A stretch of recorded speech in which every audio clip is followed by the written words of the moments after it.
Gillette trade and free agency update time here on AFL.com.au. Matt Thompson alongside Pete Ryan. And Pete, it's going to be a bit tough to get used to Lance Franklin in the red and white. Yeah, but we've got 9 years to get used to it. Buddy Franklin, officially a Swan today, who's out there at a press conference. He'll be there till 2022. Can you believe that? 9 years as a Swan. A huge press conference at the SCG. And that 9-year thing is what everyone's talking about. He is adamant, Lance Franklin, that he will be able to make the distance. I can definitely see myself playing till I'm that age.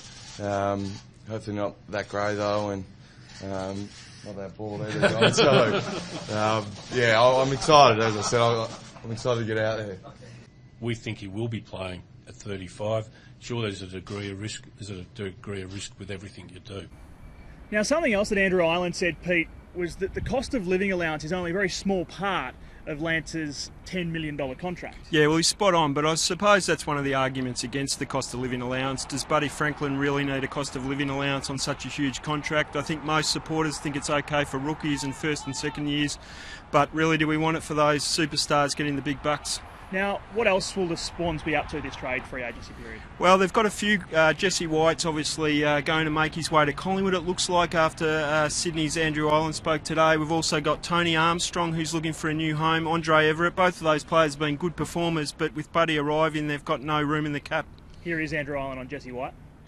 At the moment, he's indicated he'd like to go to Collingwood. Kinnear Beatson, who runs our recruiting and list management, is in discussions with Collingwood, so there's an opportunity to go there. Obviously, Shane Mumford got a really good deal to go to GWS. We couldn't have matched that deal.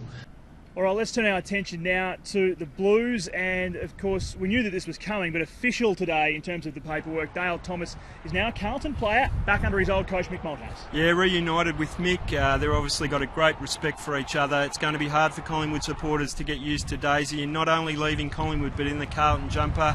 4-year deal, big bonus for Carlton, and Collingwood's pretty relaxed about him leaving, so it's a good deal for everyone. The Pies, are they in the race for Taylor Adams? They are in the race.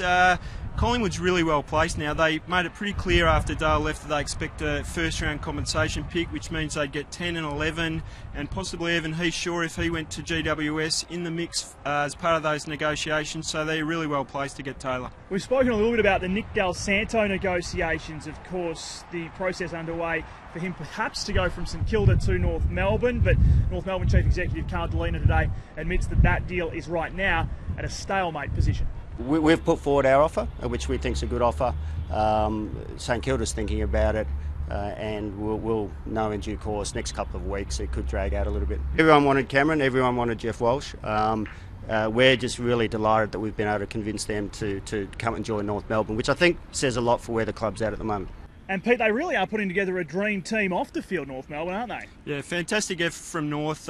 Jeff Walsh comes in as football manager, probably one of the most respected football managers in the competition. They've also lured Cameron Ling to advise their leadership group. He's one of the most respected players in the game. And Lee Tudor, a wait and see with him. He's signed with North Melbourne. If he doesn't get the Essendon job, then he's off to North Melbourne as well.